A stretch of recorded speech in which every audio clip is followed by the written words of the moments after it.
Tonight, in the high and late medieval centuries of Europe, a quiet marriage contract rests beside a window of stone.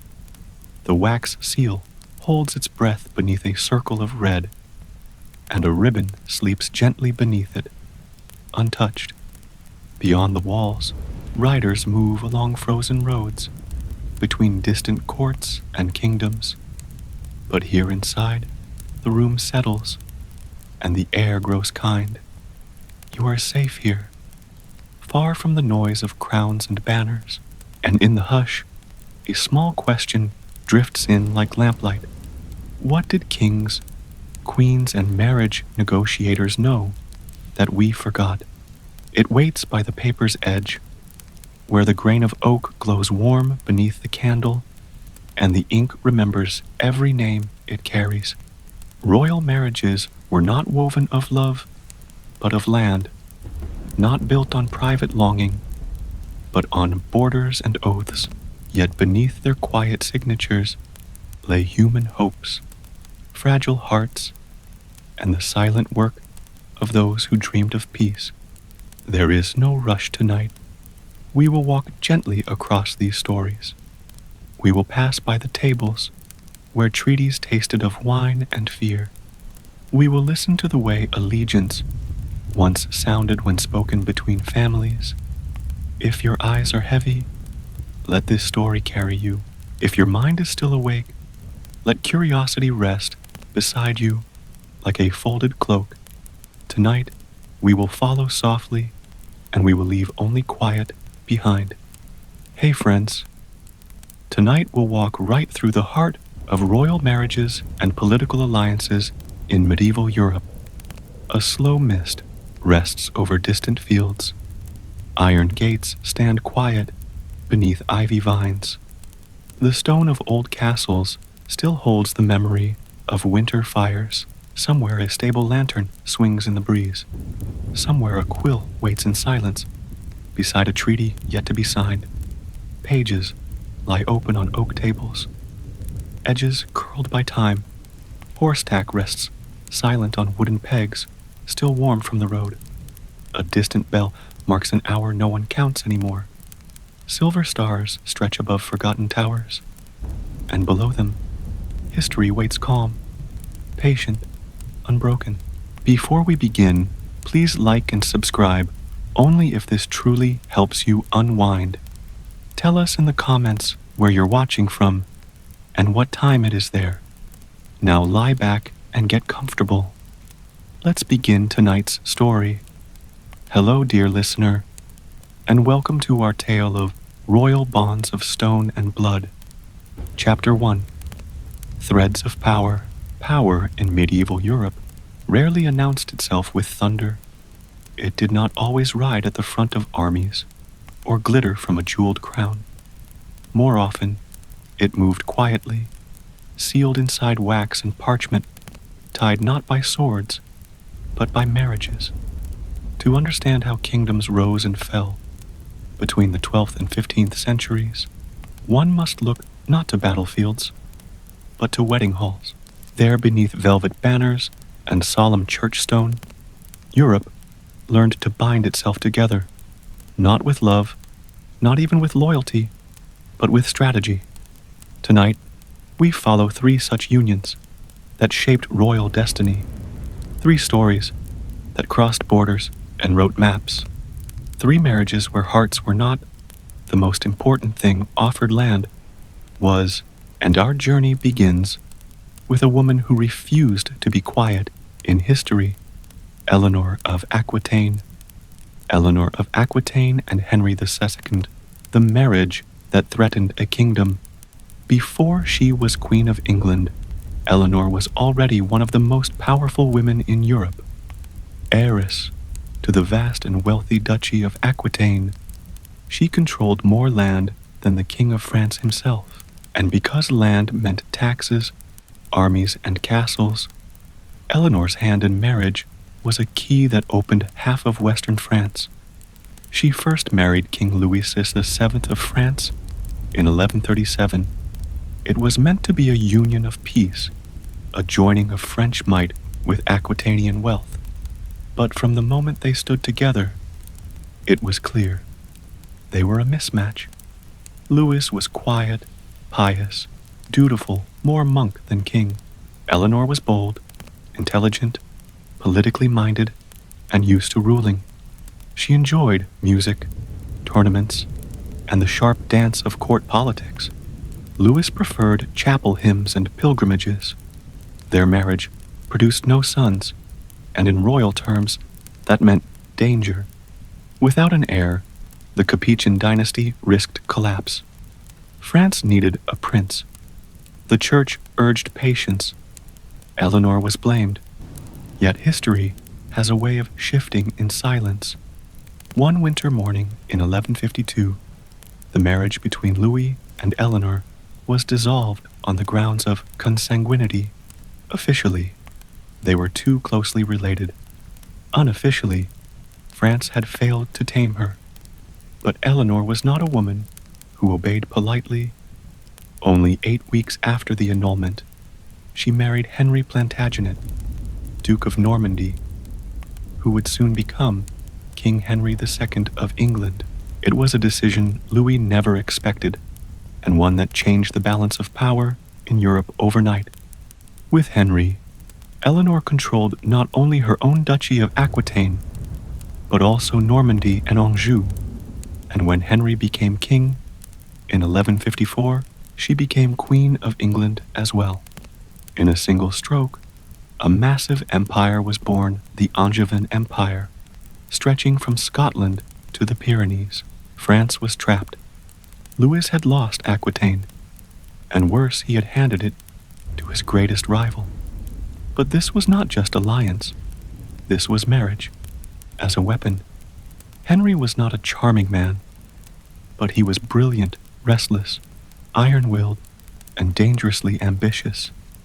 Eleanor had chosen him for exactly that.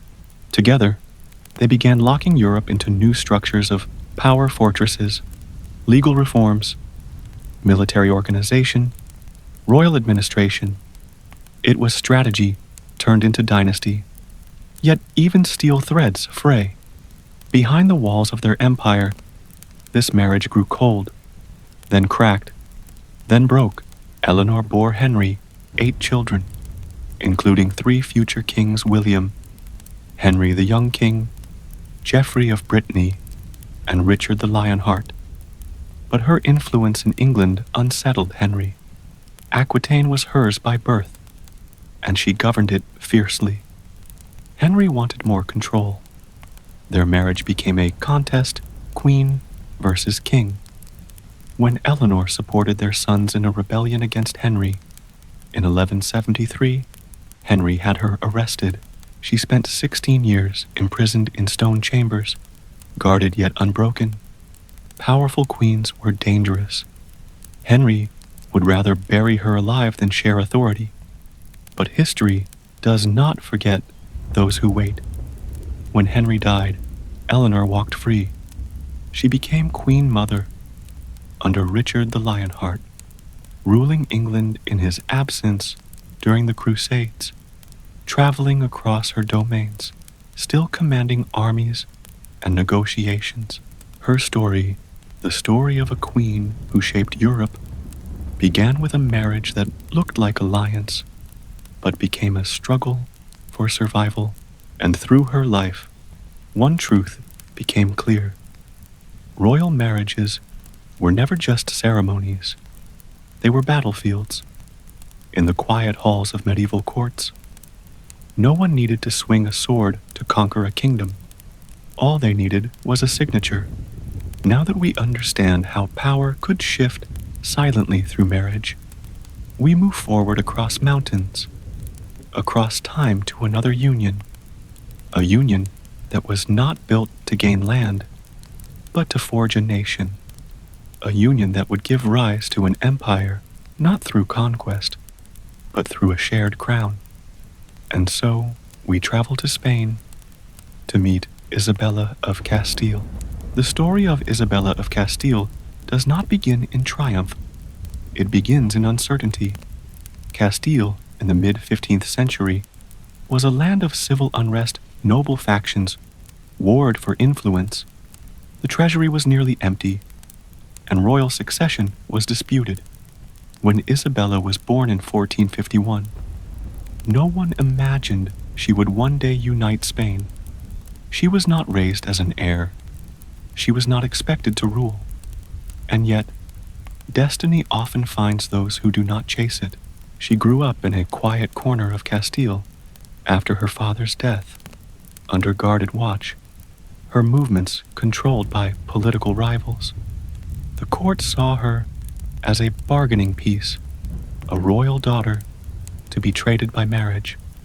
But unlike many princesses of her age, Isabella possessed something rare: resolve. European courts tried to claim her hand. Portugal wanted her. France wanted her. Even the King of Navarre considered alliances. But Isabella waited, resisting political pressure, disguised as courtship. Then came Ferdinand of Aragon, a prince from the neighboring kingdom to the east. Their match was not just romantic fate. It was a strategic masterstroke. If Castile and Aragon were united through marriage, they would form a power strong enough to challenge Portugal, hold off France, and rise above internal division. But there was a problem. Isabella's half-brother, King Henry IV of Castile, opposed the marriage. He wanted control over her future and feared she would gain too much influence. He tried to force her to marry a Portuguese king instead. She refused. Royal daughters did not refuse kings, yet she did. In a daring moment that reshaped history, Isabella secretly met Ferdinand and married him in 1469 without her half-brother's approval. To secure church recognition, they even forged a papal dispensation letter, because technically they were distant cousins. Rome would approve it later, but Isabella and Ferdinand would not wait for permission to unite. Their union was equal, not common for royal marriages.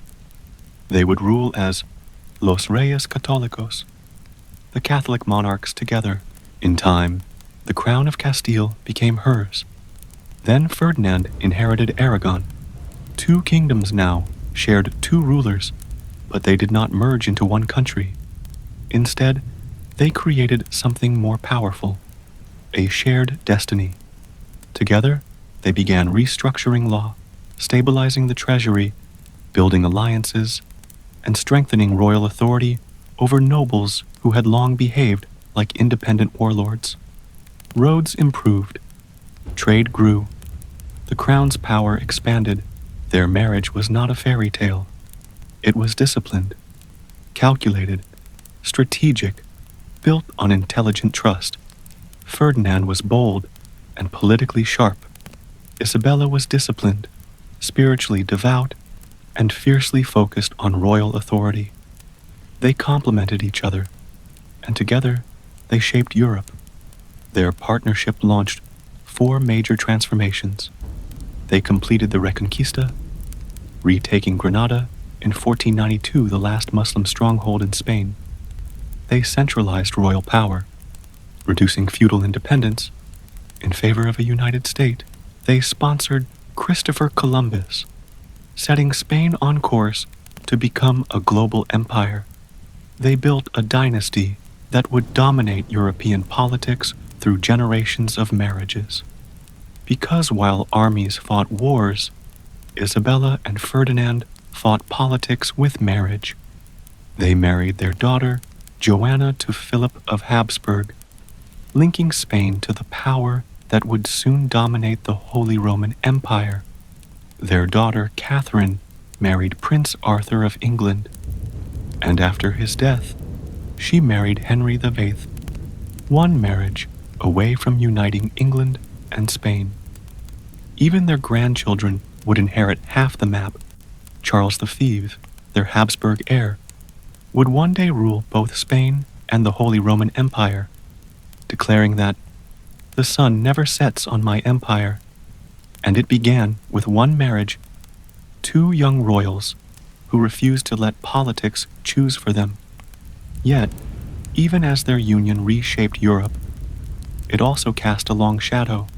Their zeal for religious unity drove the Spanish Inquisition and the expulsion of Jews and Muslims from Spain, events that would scar history. Marriage brings power, but power has cost. Through Isabella and Ferdinand, Europe saw royal marriage used not as peace alone, but as nation building, not as alliance, but as empire. Marriage could carve borders. It could build kingdoms. It could even outlive those who made them. But what if marriage was the only thing standing between a young duchess and total destruction? What if a bride was not offered alliances, but hunted for her land? Now we travel north to Burgundy, in the bleak winter of 1477. There we meet Marie of Burgundy, a young woman who inherited a kingdom and became the most sought-after bride in Europe, because sometimes a royal marriage did not shape history. Sometimes it saved a life. In January of 1477, on the frozen battlefield of Nancy, the wind moved quietly over the fallen. Among them lay Charles the Bold, Duke of Burgundy, his armor broken, his ambitions buried with him. His dream of building a powerful independent kingdom between France and the Holy Roman Empire had died in the snow. But the death of a duke was not the end of a story. It was the beginning of one.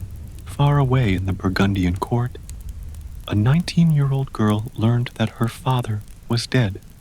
In that moment, she inherited one of the richest and most contested realms in Europe. Her name was Marie of Burgundy, and within hours of her inheritance, she became the most sought-after woman in the world. Not for her beauty, not for her voice or wit, not for love, for land. The Duchy of Burgundy stretched across what is today eastern France, Belgium, and the Netherlands. Its cities, Ghent, Bruges, Antwerp, were among the richest in Europe. Banking, cloth trade, shipping. Burgundy was not just a duchy, it was an economic heart. And now that heart belonged to Marie. But she was alone. France moved first. King Louis XIV, clever, patient, ruthless, claimed Burgundy by force. He argued that since Charles the Bold had died without a male heir, his territories should revert to the French crown. French armies crossed Burgundian borders within days. Marie had no army strong enough to stop them. She had no powerful uncles to defend her. She had no husband, no children, and no political shield. She had only a single choice: marry or be conquered. And that is when marriage became more than alliance. It became survival. Suitors appeared like wolves. France demanded she marry the Dauphin, heir to the French throne. That would give Burgundy to France entirely. England sent offers. So did Milan, and even the distant kingdom of Hungary. Powerful men wrote letters of romance, every word dripping in strategy. But Marie chose neither France nor England. She chose a man she had never met, a foreign prince with uncertain fortunes, a young Habsburg named Maximilian of Austria, son of the Holy Roman Emperor. Why? Because Maximilian offered something no one else did. He would fight for her, not take from her. He would protect Burgundy without absorbing it into his own inheritance. He did not want to conquer Marie's realm. He wanted to defend it beside her. And that rare promise changed history. The marriage that saved a dynasty. Maximilian arrived in Burgundy in August of 1477 with only a small escort, no grand army, no intimidation. He came with courage and a willingness to risk everything. The people of Burgundy welcomed him with cautious hope. Marie and Maximilian were married that same month in Ghent. If other medieval marriages were cold treaties, this one began as a partnership. They were young, intelligent, and surprisingly, history rarely gives this gift. They grew to love each other. Together, they defended Burgundy against France. Maximilian led armies, learning the art of war not from tutors, but from desperate winter campaigns. Marie held the loyalty of her nobles and negotiated support from the Low Countries. Their struggle was long and severe. They won battles and they lost cities, but they held on against the most powerful king in Europe, Louis XV of France. They survived, and marriage was the shield that made it possible. Marie and Maximilian had 2 children. Their son, Philip the Handsome, would later marry Joanna of Castile, daughter of Isabella and Ferdinand, linking Burgundy to Spain. Their grandson, Charles V, would inherit a vast realm: Spain, Austria, Burgundy, Naples, and the Low Countries, creating the foundation of the Habsburg World Empire, a lineage born from strategy, a dynasty built from one young woman's choice, a marriage that began as a defense but became a legacy, the silent power of marriage. From Eleanor of Aquitaine's storm-forged alliance, to Isabella of Castile's rising crown, to Marie of Burgundy's survival against conquest, one truth binds their stories together. Royal marriage was not about romance. It was the currency of power. A signature could shape a border. A dowry could buy a kingdom. A bride could carry war in her name or peace in her hands. These marriages stitched Europe together, one fragile thread at a time. Some threads held, some snapped, some bloodied the hands that tied them. Kings ruled, armies marched, but it was marriage that built empires. Tonight, we walked 3 roads across the map of medieval Europe, and ahead of us, many more roads wait. Some lead to betrayal, some lead to empire, some lead to tragedy so deep that even history still lowers its voice when it speaks of them. But that is for another night. Tonight, we close chapter 1, knowing this: power is not always loud. Sometimes it signs softly, and sometimes the future wears a wedding ring. Chapter 2, the price of queens. Sometimes power does not come with a crown. Sometimes it arrives as a burden, heavy, unwanted, inherited not by desire, but by fate. That was the destiny of Anne of Brittany, a young duchess who became a queen not once, but twice, yet never truly free. Her story begins not with ambition, but with danger. A duchess? Alone. In the late 15th century, long before France became a single, strong kingdom, there remained independent regions, proud, stubborn, and rich in identity. One of these was Brittany, a rugged land of stone towns, sea winds, and people who fought fiercely for independence. In 1488, Brittany's ruler, Duke Francis II, fell from his horse and died unexpectedly. He left behind one daughter, Anne, just 11 years old, and though she was still a child, she became Duchess of Brittany, ruler of a land surrounded by enemies. France wanted Brittany, always had, always would, but Brittany was too strategic to ignore its ports opened to the Atlantic. Its people were strong, and its wealth tempted French kings. France could not conquer it openly without risking a European war, so they chose another method: marriage. If France could not invade Brittany, it would claim its ruler. The trap closes. Anne was surrounded. Every major power in Europe moved toward her like pieces on a chessboard. Suitors appeared overnight. Kings, princes, and dukes sent messages. Some offered alliance. Others demanded surrender.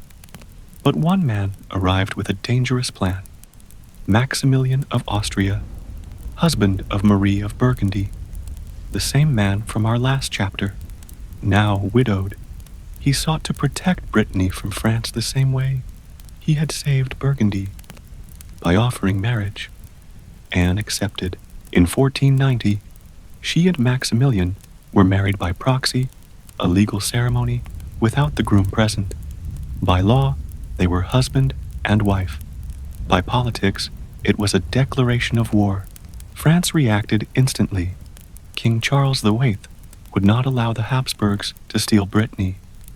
He gathered his army and marched not to negotiate, but to claim Anne by force. Cities fell one by one. Brittany bled. The walls began to close around its young duchess. Anne was trapped. Her marriage to Maximilian had been brave, but it had also been a direct challenge to France. Now, France demanded it be undone, but the church recognized her marriage as valid. Breaking it would require a pope, and popes did not break marriages without powerful persuasion. So France used something stronger than papal law: pressure. Anne was cornered in the city of Rennes. Her capital was surrounded. Her allies could not reach her. She had no army left and no father to protect her. And worst of all, her husband Maximilian could not come. The Alps were blocked by snow. The French army stood between them. She was cut off from the world. And so Anne faced a choice no ruler should face: marry the King of France or lose her duchy forever. A marriage signed in tears. In January of 1491, Anne of Brittany, still only 14 years old, was brought to the Château de Langeais in the Loire Valley, surrounded by French nobles. With no exit and no army, she signed away her future. She married Charles VIII of France. But this was not romance. This was contract. These were the conditions. She must annul her marriage to Maximilian. She must bring Brittany under French authority. If Charles died, she must marry the next king of France to keep Brittany controlled. It was not a wedding. It was conquest disguised as ceremony. Anna did not smile. No music was played. No poetry written. History tells us she wept quietly as she entered the hall. She had become Queen of France, but she had lost her freedom.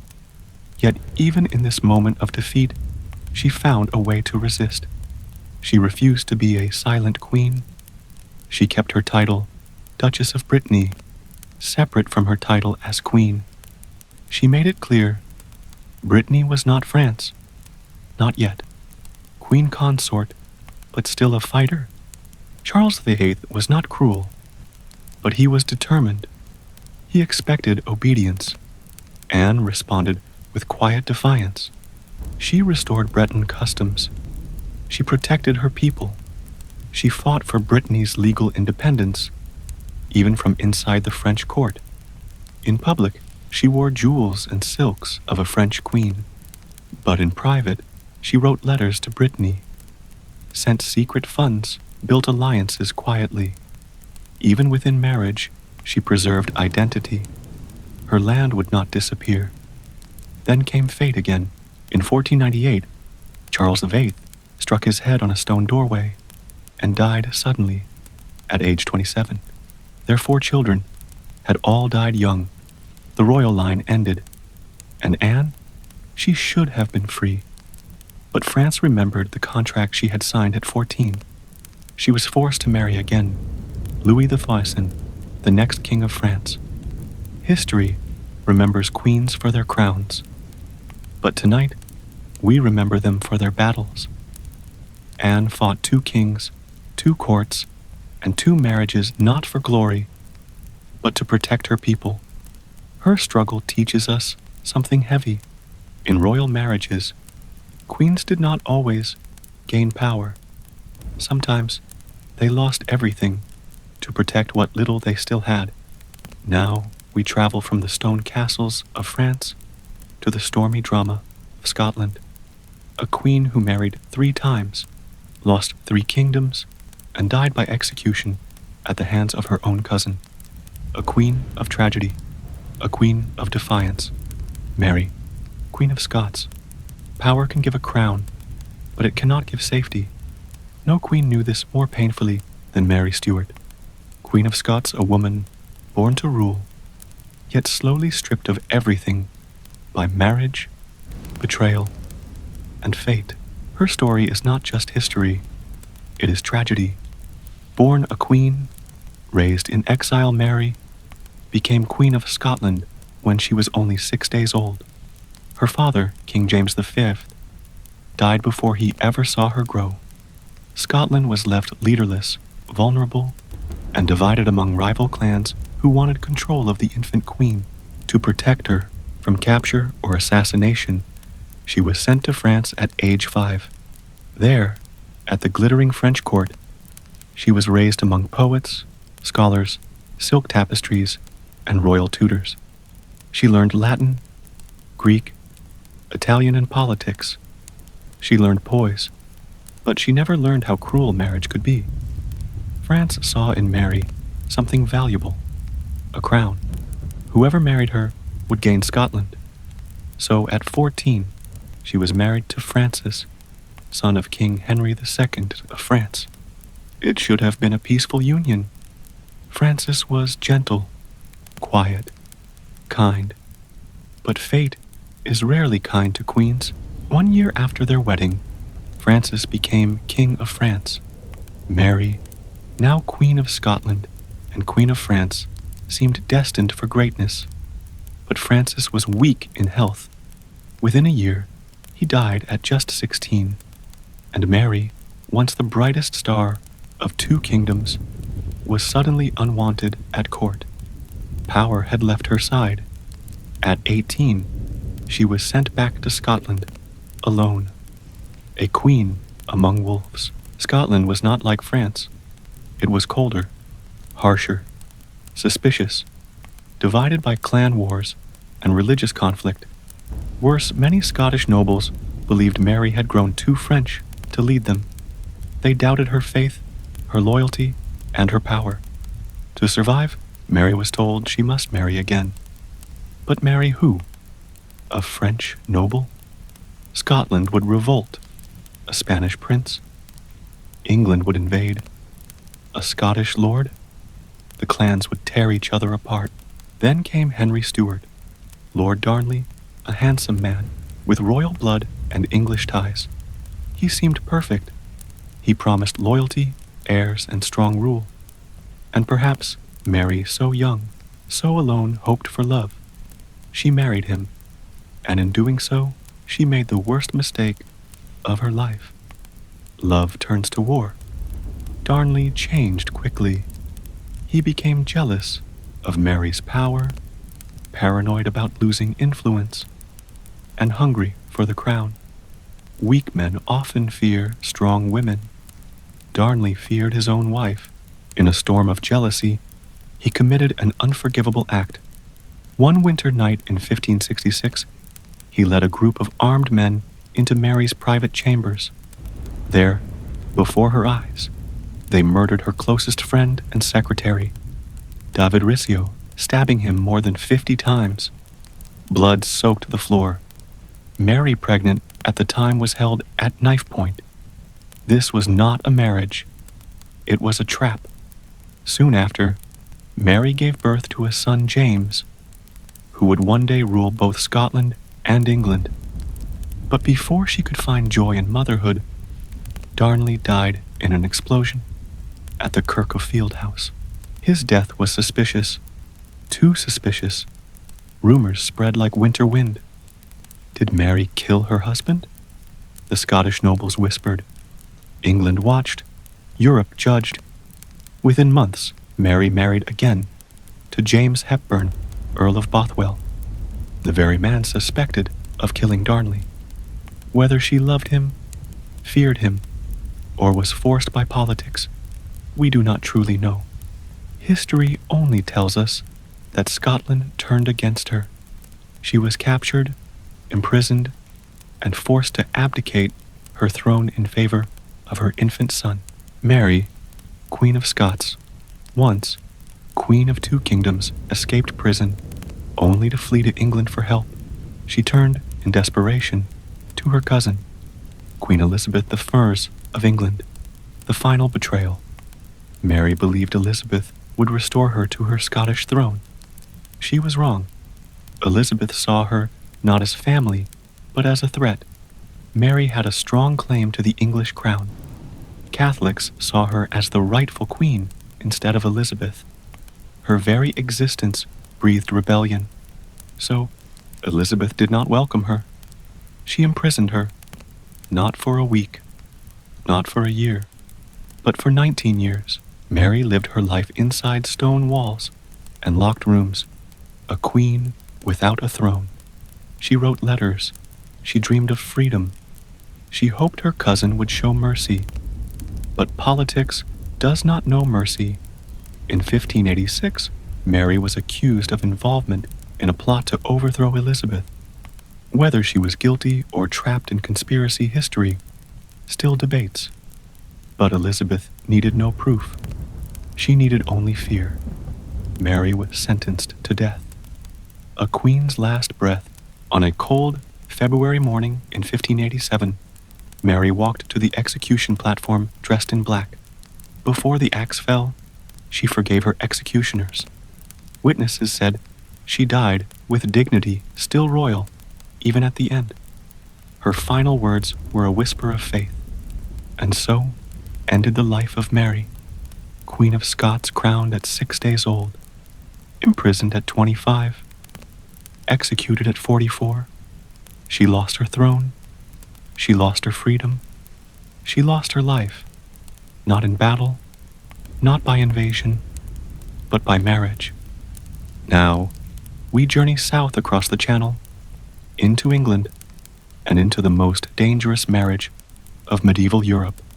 A queen who struck back, a queen who brought down a king, a queen the English would call the she-wolf of France, Isabella of France. The queen who brought down a king. History does not always remember queens with kindness. Some are called saints, some are called martyrs, and some, like Isabella of France, are called monsters. But names given by history are often written by enemies. Tonight, we look not at legends, but at truth, a marriage that was never a union. Isabella was born around 1295, daughter of Philip IV of France, one of the most powerful kings in Europe. At age 12, she was sent across the sea to England to marry King Edward II. Her marriage, like so many royal marriages, was made not for love, but for peace. A fragile treaty between France and England rested on her young shoulders. But from the moment she reached England, Isabella discovered she had not married a husband, she had married a war. Edward II was not a king who inspired loyalty.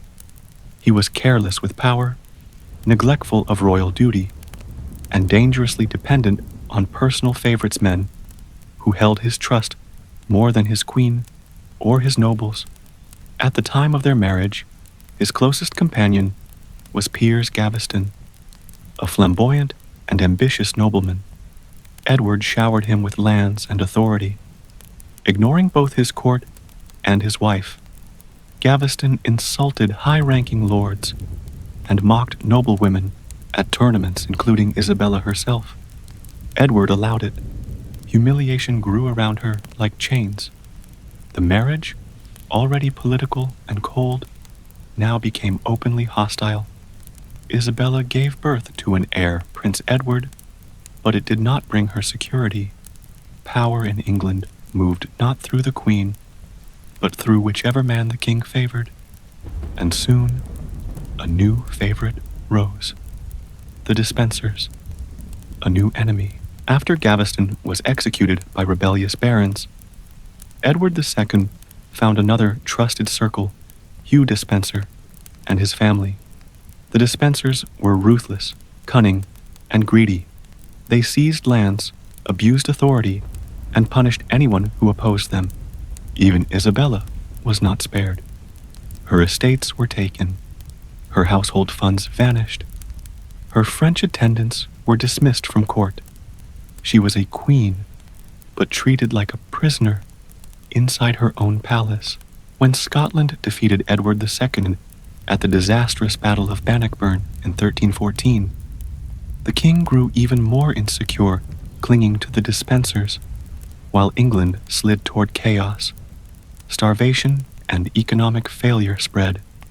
Nobles revolted, civil war raged, and still Edward ignored his kingdom and his wife. But queens do not break easily. Isabella watched, listened, waited. When the moment came, she struck. The queen who turned against her king. In 1325, Isabella was sent to France on a diplomatic mission to negotiate peace between her husband and her brother, the King of France. Edward expected her to return quickly. She did not. Instead, she refused to return to England and declared she would not come back as long as the dispensers controlled the king. Her speech shocked courts across Europe. Queens did not challenge kings publicly, but Isabella had made her choice. In France, she gathered allies. Then she found a man as bold as she was Roger Mortimer, an English noble who had escaped imprisonment. Together, they built a rebellion that would cross the sea. In 1326, they invaded England with a small but determined force. Something unexpected happened. The people supported her. Towns opened their gates. Nobles joined her cause. Even Parliament turned against Edward and the dispensers. The king fled. The dispensers were captured and executed. Then came a moment rare in English history. A king was deposed by his queen. Edward II was forced to abdicate the throne to his son, now King Edward III. Edward II was imprisoned and later died under mysterious and violent circumstances in Berkeley Castle. Official reports said illness. Whispers said murder. Did Isabella order his death? History cannot say with certainty. Some call her a criminal, others a survivor. But what is true, undeniably, is that she ruled England as regent for 4 years alongside Mortimer. She had gained power, but power is never permanent. When victory turns to silence. In 1330, when her son Edward III came of age, he overthrew Mortimer and sent him to his death. Isabella was placed under house arrest but treated with dignity. She remained a royal figure, wealthy and respected, but removed from power. She spent her final years quietly in the countryside, embroidering, reading, and seeing grandchildren. She died in 1358. Her story is not simple. It is not clean. But beneath the myths of cruelty and ambition lies a truth. She did not begin as a rebel. She did not seek a crown. She fought because she was cornered, just like Anne of Brittany, just like Mary, Queen of Scots. For queens, marriage was not safety. Marriage was danger. Marriage could crown them or destroy them. Closing of Chapter 2. Tonight, we have traveled through the lives of 3 queens whose marriages cost them freedom, safety, and peace. Queen Anne of Brittany, price paid, forced to marry 2 kings to save her land. Queen Mary, Queen of Scots, price paid, betrayed, imprisoned, executed. Queen Isabella of France Price, paid, overthrew a king, lived in exile of power. These were not fairy tale queens. They were rulers who bled quietly for their kingdoms. Power, in their world, did not run through love. It ran through survival. Chapter 3. The Marriage Machine. Dynasties that ruled without war. The Habsburgs, when marriage became empire. In the quiet chambers of history, conquests are often recorded as battles, shields in the mud, swords lifted, trumpets blaring over fields thick with smoke. But some of the greatest empires in Europe were not built this way. They were built in silence, with ink, with rings, with marriage.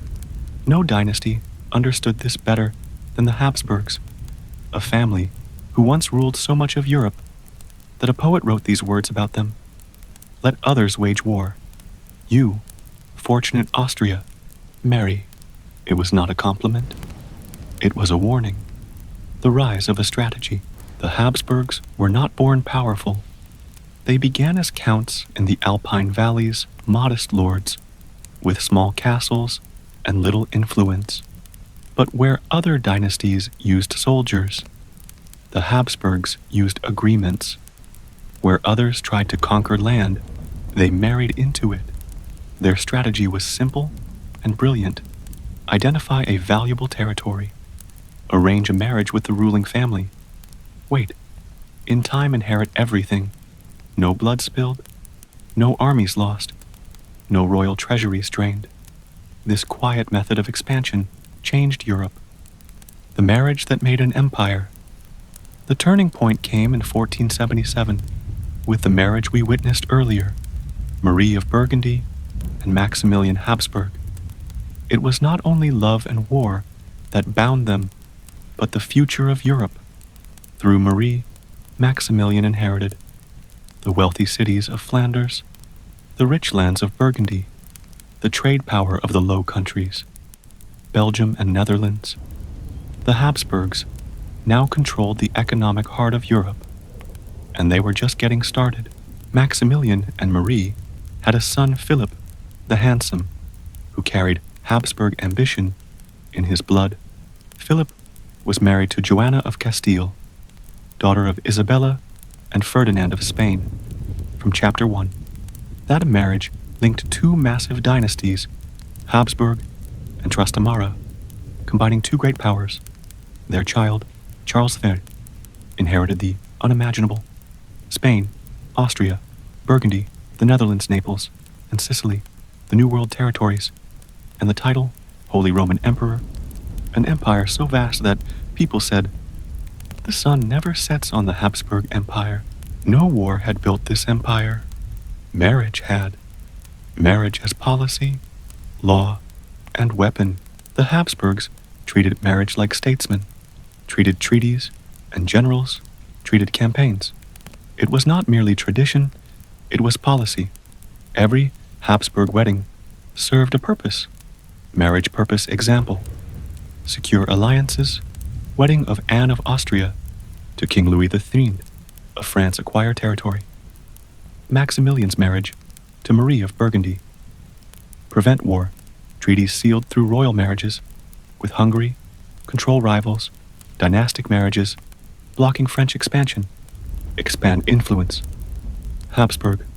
Princesses placed on European thrones. They mastered dynastic patience, waiting generations to collect the rewards of arranged unions. Their family map expanded slowly, like vines climbing a castle wall.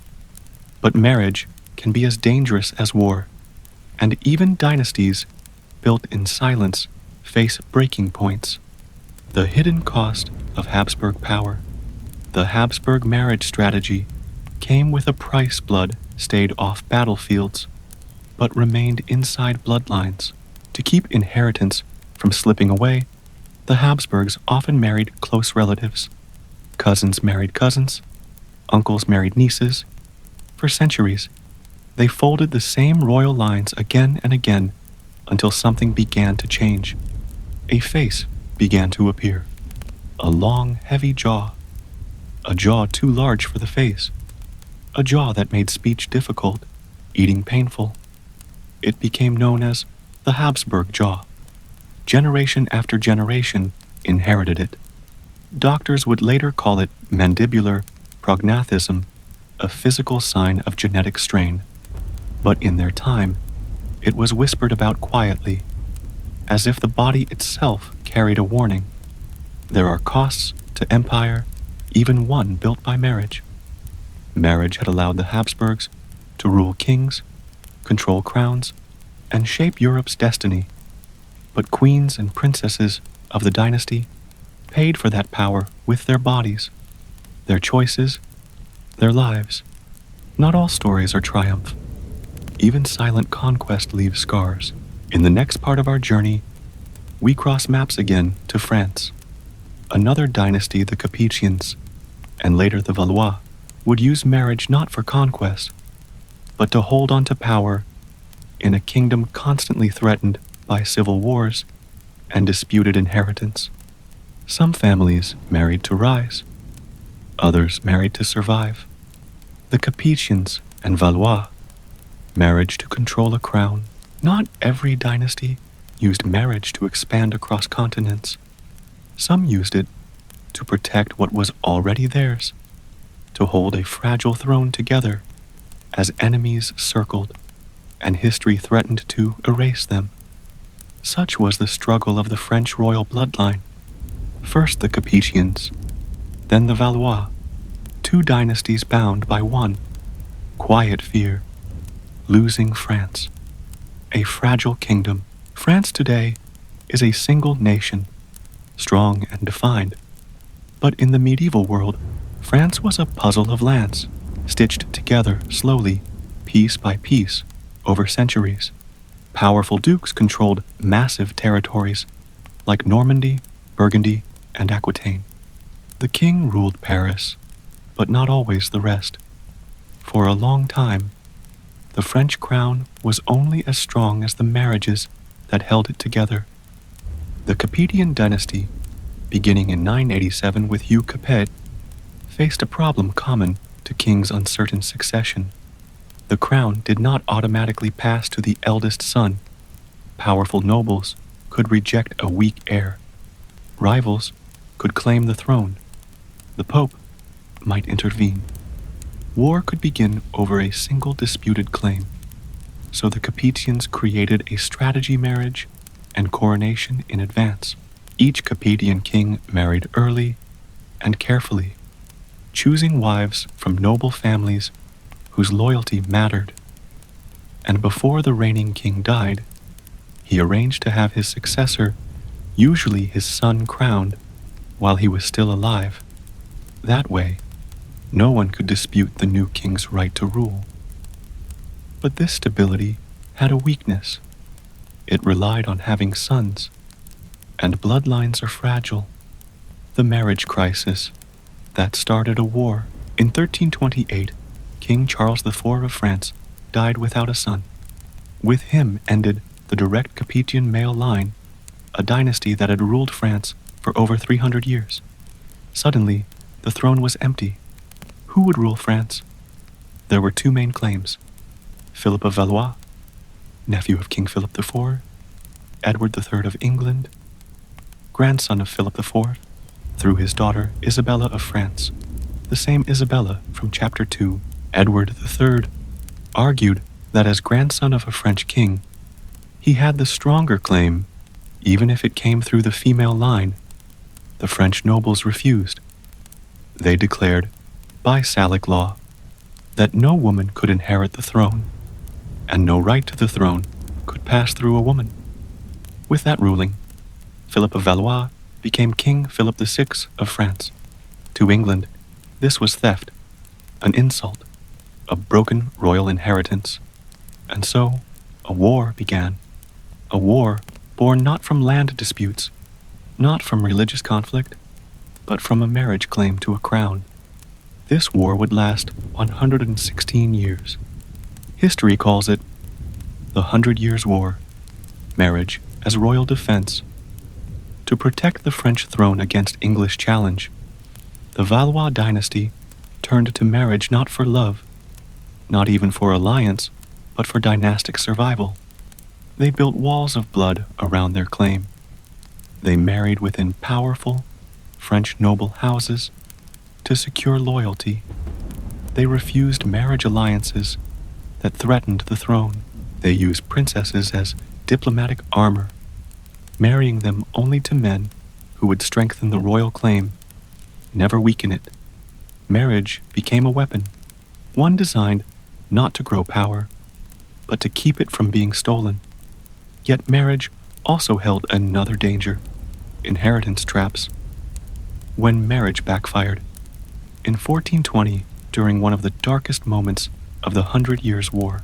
King Charles VI of France made a decision out of political desperation. He agreed to marry his daughter, Catherine of Valois, to King Henry V of England. The Treaty of Troyes declared that after Charles VI's death, Henry V and his heirs would inherit the French throne. With one marriage, France was nearly lost. The French Dauphin, Prince, was declared illegitimate. The English prepared to rule both England and France under a single crown. But history turned, as it often does, because of something unexpected. Not an army, but a girl, a French girl from the village of Domremy, a farmer's daughter who claimed to hear the voice of God, a girl who led troops in armor and changed the course of war. Her name was Jeanne d'Arc, Joan of Arc. She restored hope to France, and because of her, the Valois regained their crown, not through marriage this time, but through courage.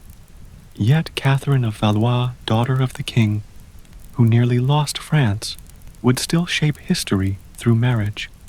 After Henry V died, she married a Welsh soldier named Owen Tudor in secret.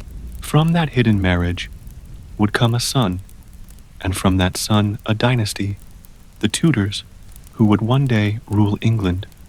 Marriage bound France and England together. Marriage tore them apart. Marriage built dynasties that would wage war for centuries. And in the north of France, another royal house watched these struggles and learned from them, the House of Plantagenet. Their marriages would not only build power, they would ignite wars that set brothers against brothers and tore kings from thrones. And so, our journey now crosses the Channel to England and into the pages of one of history's most famous family wars, the War of the Roses. The Plantagenets, marriage, and the making of war power in England did not grow in straight lines. It twisted through thrones like a vine, pulling down one king to lift another. It rose not only through battles, but through bedrooms, not only on fields, but inside wedding halls. Few families in history proved this more than the Plantagenets. Their blood shaped medieval Europe. Their marriages shaped conflict. Marriage, as a claim to power, the Plantagenet dynasty began its rise centuries earlier, when Henry II married Eleanor of Aquitaine, a story we traced in Chapter 1. Through that marriage came a massive empire and a powerful legacy. But legacies can be dangerous. They create expectations, ambitions, rivalries. Royal marriage did not just pass on land, it divided families, because every marriage brought inheritance, and inheritance brought jealousy, and jealousy brought war, seeds of a family war. Generations after Henry II, the Plantagenets remained powerful, but power turned inward. Cousins challenged cousins. Uncles clashed with nephews. Alliances broke with signatures. Disputes multiplied through marriage, contracts, and heirs. These rivalries hardened into two competing branches of the royal family. House symbol, branch of family claim, white rose. House of York, strong military, plus claim via multiple royal lines, red rose. House of Lancaster, direct descendants of Edward III. Their dispute? Who had the stronger claim to the English throne? And like many royal disputes, it began with marriage. The marriage that triggered a war queen, Margaret of Anjou, wife of King Henry VI of Lancaster, was fierce and politically sharp. Henry was gentle, intelligent, but too fragile to rule, suffering long periods of mental collapse. With the king weakened, Margaret ruled in his place, but this made political enemies. The House of York claimed Henry was unfit to rule, and that Margaret sought to steal the throne for her son. whispers of illegitimacy spread. Who was the true heir? Could Margaret's marriage claim keep Lancaster strong, or would York challenge it? The kingdom began to fracture. Nobles chose sides. The royal court split, and England slipped into a cold civil war. A war not only of swords, but of bloodlines, love, power, and a wedding that changed everything. In 1461, Edward of York seized the throne, becoming King Edward IV. He was young, tall, charismatic, a warrior king. To secure power, he needed a political marriage. All of Europe watched. He was expected to marry a French princess or a noblewoman from a powerful dynasty. Instead, he married for love, secretly, impulsively, against all counsel. His bride was Elizabeth Woodville, a widow with 2 children, and no royal blood. Worse, her family were Lancastrian supporters. In one stroke, Edward IV had enraged his closest allies and destabilized his own throne. Marriage had given him a queen, but at a price, a kingdom full of enemies. A dynasty falls apart. Edward IV's sudden marriage caused chaos in Yorkist ranks. Alliances broke. Powerful allies turned on him most dangerously. His own cousin, Richard Neville, Earl of Warwick. Known as the Kingmaker, Warwick was the architect of Edward's rise, but felt betrayed by the Woodville marriage.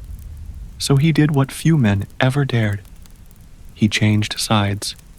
He turned against his own king. He joined the House of Lancaster. Marriage had not saved peace. It had reignited war. England fell into violence again. Castles burned.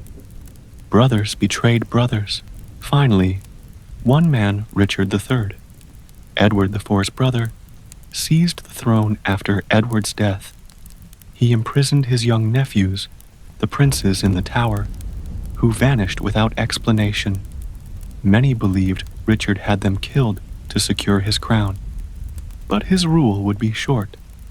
At the Battle of Bosworth Field in 1485, Richard III was defeated and killed, and with him died the Plantagenet dynasty. Who replaced them? A man who understood history's pattern desperately well. A man who ended a war with a marriage that ended war. The victor was Henry Tudor, a Lancastrian with a weak claim to the throne. He needed more than victory. He needed legitimacy. So he reached for the oldest tool of power. He married Elizabeth of York, daughter of Edward IV, uniting the White Rose and the Red Rose. York and Lancaster, 2 bitter houses, finally became one. Marriage ended the war. Marriage founded a new dynasty. Marriage brought England into a new age. The Tudors had arrived. Closing of Chapter 3. In this chapter, we saw a truth too often overlooked. Marriage was not a footnote. In medieval history, it was medieval history. Dynasty marriage purpose. Habsburgs built an empire without war. Capetians and Valois used marriage to defend a crown. Plantagenet's marriage sparked civil war and ended it across courts and kingdoms. Parchment sealed destinies, sharper than swords. Because in the royal world, war changed borders, but marriage shaped the map. Chapter 4. The Cursed Brides. Marriages that brought death. Lady Jane Grey, the 9-Day Queen. Some marriages bring power, some bring peace, and some bring only death. Lady Jane Grey never wanted a crown. She never led an army or claimed a throne. Yet she became one of the most tragic figures in royal history, not because of what she did, but because of what others did in her name. Her story is not long, but it is sharp, like a blade drawn quietly in the night. A child of politics, Jane Grey was born in England in 1537, during the turbulent reign of King Henry VIII, a king whose 6 marriages shook both kingdom and church. Jane was not a princess, but she had royal blood. Her grandmother was Henry VIII's sister, which placed Jane close to the line of succession, dangerously close. Jane's childhood was not filled with comfort. Raised in the strict Protestant nobility, she was taught obedience, discipline, and duty. Her parents were ambitious, hungry for status. They pushed her to rise, even if it crushed her spirit. She once wrote in a letter, "I think myself in misery, for I do daily learn that which I would rather forget." She was a quiet soul, placed in a loud world, and that world was about to pull her into a crown she never asked for. A marriage without love. Jane was just 15 when she was forced into marriage. Her groom was Lord Guildford Dudley, son of John Dudley, Duke of Northumberland, the most powerful nobleman in England at the time. The wedding was not a celebration of love or joy. It was a move on a chessboard. Northumberland had influence over the throne, but he wanted control. He knew King Edward VI, Henry VIII's sickly son, would soon die without an heir. If Jane, who was Protestant, could be made queen, Northumberland could rule England through her. So he forced the marriage. Jane wept on her wedding day. She did not choose her husband. She did not choose her future. History had chosen for her a crown, forced by fear. In July 1553, King Edward VI died at just 15. In his will, he named Jane Grey as his successor, bypassing his half-sister, Mary Tudor, a devout Catholic. Northumberland moved quickly. Jane was brought to the Tower of London, dressed in royal robes, and declared Queen of England. But this was not triumph. This was a trap. The people did not accept her. Why would they? She had not been raised as heir. She had no army. She had no allies. She had no power of her own. She was a queen made of parchment, raised by signatures, not loyalty. While Jane was being crowned in the Tower, Mary Tudor was gathering support. The people favored her claim. Lords switched sides. Armies changed allegiance. The wind itself seemed to move away from Jane. Only 9 days after she was crowned, Jane Grey was abandoned. A queen only in title. Jane was arrested. Her husband Guildford Dudley was arrested. His father, the mastermind behind everything, was executed first. Jane was locked in the Tower of London, this time not as a queen, but as a prisoner.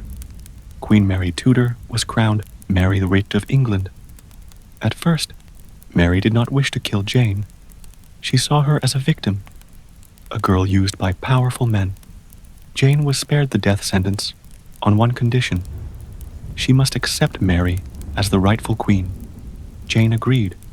She had never wanted power. She only wanted peace. But peace would not come, doomed by her marriage. In early 1554, a rebellion rose against Queen Mary, led by Protestant forces who still saw Jane as rightful queen. Jane had nothing to do with it. She never ordered it. She never supported it. But she was guilty by association. She was married to Guildford Dudley, whose family still had allies. To Mary's counsel, Jane was too dangerous to be left alive. Her marriage had sealed her fate. A sentence of death was signed. A final dawn. On February 12th, 1554, Jane was led from her cell in the Tower. Witnesses said she walked calmly, carrying a small prayer book. She was just 16 years old. Inside the Tower courtyard, she saw a scaffold of black timber. Beyond it, a small chapel where Guildford had been executed earlier that morning. Jane did not cry. Her last words were quiet. "I here die, a true Christian woman." She blindfolded herself and reached for the block, her hands searching for it in the air. A moment of silence passed. Then England lost one of its quietest queens. Jane Grey did not rule a kingdom. She did not lead armies or shape empires. Her marriage was not her choice. Her throne was not her desire. Her death was not her justice. She was a queen, made by others and destroyed by them.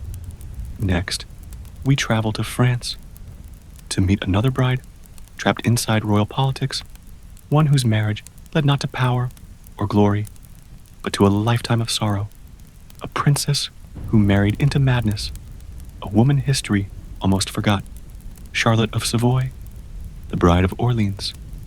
Charlotte of Savoy, a bride trapped in madness and war. History remembers many queens, the powerful, the ambitious, the tragic.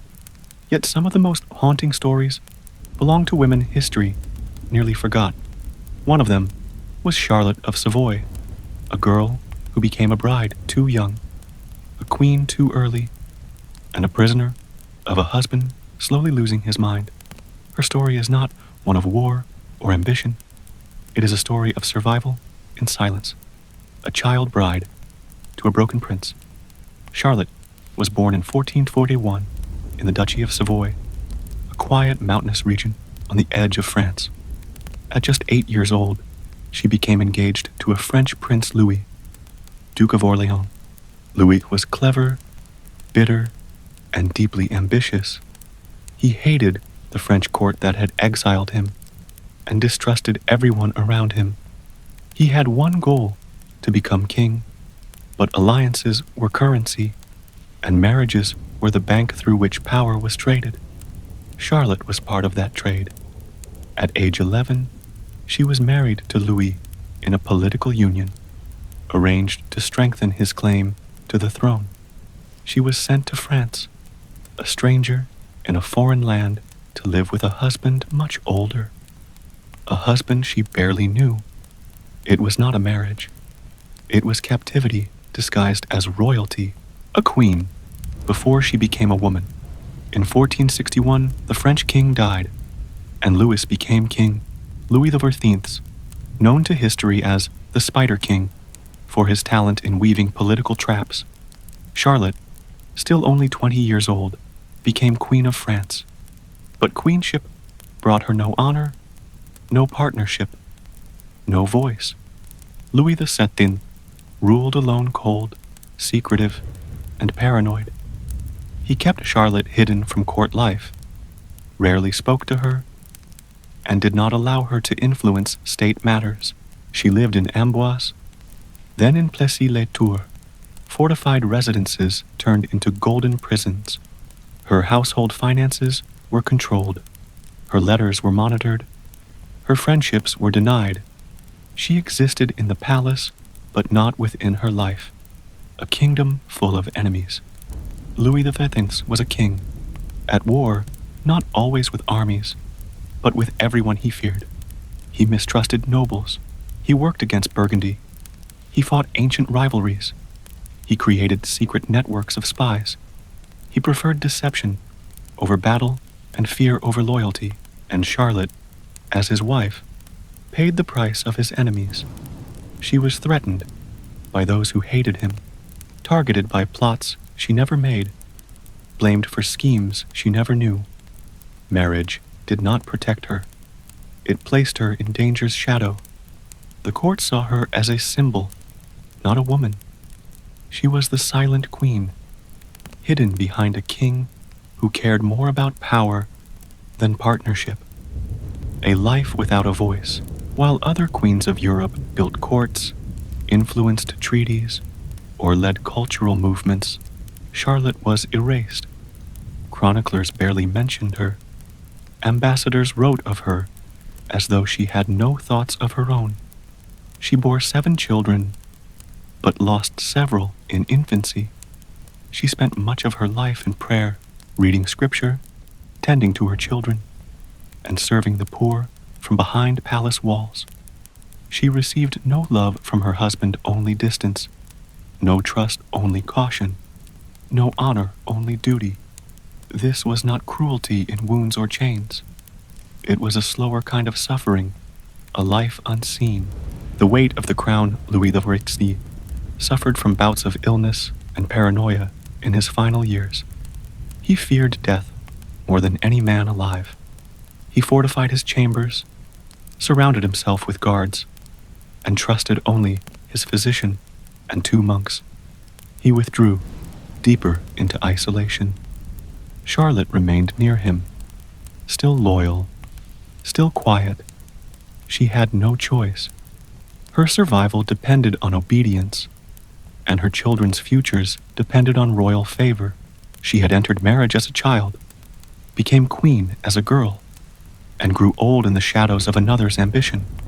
Hers was a life trapped between crown and cage, a reminder that not all queens ruled. Some endured. After the king, when Louis XIV died in 1483, Charlotte was widowed at 42. She remained Queen Dowager until she died 3 years later. She left behind no famous speeches, no dramatic rebellions, no legacy of power, but her story survives through quiet truth. Not all royal marriages ended in blood. Some ended in a lifetime of sorrow. She did not lose her life like Jane Grey. She did not lose her throne like Mary of Scots. She lost herself inside a marriage that never saw her heart. Now, we turn to the last of our cursed brides, a queen whose marriage helped ignite a revolution and end a monarchy. She has been called extravagant, misunderstood, even hated. But behind the myths lies a woman caught between a collapsing kingdom and a marriage she never controlled. Her name was Marie Antoinette. Marie Antoinette, the queen who walked to the guillotine. She did not begin as a villain. She did not begin as a queen of excess or arrogance. She began as a 14-year-old girl sent to a foreign country to marry a prince she had never met and to hold together a fragile political peace. Her name was Marie Antoinette, a marriage to prevent war. She was born in Vienna in 1755, the youngest daughter of Empress Maria Theresa of Austria, one of the most formidable rulers of her age. The empress did not raise daughters for romance. She raised them for diplomacy. Europe had been torn apart by war for generations, especially between Austria and France. To end the conflict, Maria Theresa agreed to a strategy older than cannon fire peace, through marriage. So, Marie Antoinette was chosen. At 14, she left Austria, forever crossing the Rhine, to become the bride of Louis Auguste, the shy grandson of King Louis XIII of France. Their marriage was not between 2 hearts, but between 2 empires. She was given a single command from her mother: win the French people's heart. But France was not a heart easily won, a lonely crown. Life at the French court of Versailles was a world of golden mirrors and silent cruelty. Every movement was watched, every smile was measured, every mistake was whispered about behind silk fans. Marie Antoinette arrived as a foreigner, and she would always remain one. Her husband was gentle, but withdrawn more at home with books and locks. He enjoyed making keys than in court politics. Years passed before their marriage produced children, and this turned her into a target of gossip. Whispers grew. Is she incapable of being queen? Is she truly loyal to France? Can a foreign woman ever rule us? To protect herself, Marie Antoinette escaped into distraction fashion, music, late-night gatherings, and extravagant dresses. She built a private retreat called Petit Trianon, just to breathe away from judgmental eyes. But France watched and judged. She was given a name by the streets of Paris, Madame Deficit, the woman blamed for a nation's poverty. But France's financial ruin did not come from her dresses. It came from decades of war, royal mismanagement, and a collapsing feudal system. Still, she became the face of everything that was wrong. A marriage under fire. In 1774, her husband became King Louis XVI of France, and she became queen. Unlike other royal unions, theirs was gentle, but not strong. Louis XVI was kind, but hesitant. He yielded to pressure. He avoided conflict. He trusted those he should not, and hesitated when it mattered most. France was dying. Bread was scarce. Prices soared. Debt consumed the treasury. Anger filled the streets. When the French Revolution began in 1789, it was not just a revolution against the king. It was a revolution against royal power itself. Versailles was stormed by a furious mob. The royal family was dragged to Paris and placed under house arrest. The crown no longer held authority. France wanted blood, and rumor became a weapon. Marie Antoinette was accused of every sin: luxury, immorality, treason, and betrayal. None were proven, but truth had drowned beneath rage. Her marriage, once meant to build peace, had now made her a symbol of hate. The fall.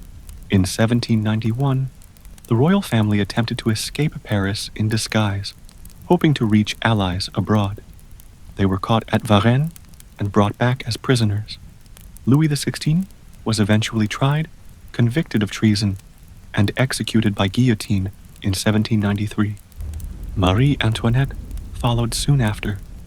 At her trial, no evidence mattered. She was guilty before it began, not by proof, but by politics. She was sentenced to death. The Last Walk. On October 16th, 1793, Marie Antoinette was taken to the scaffold. Gone were the silks of Versailles. She wore a plain white dress, her hair cut short. Crowds jeered. Drums rolled.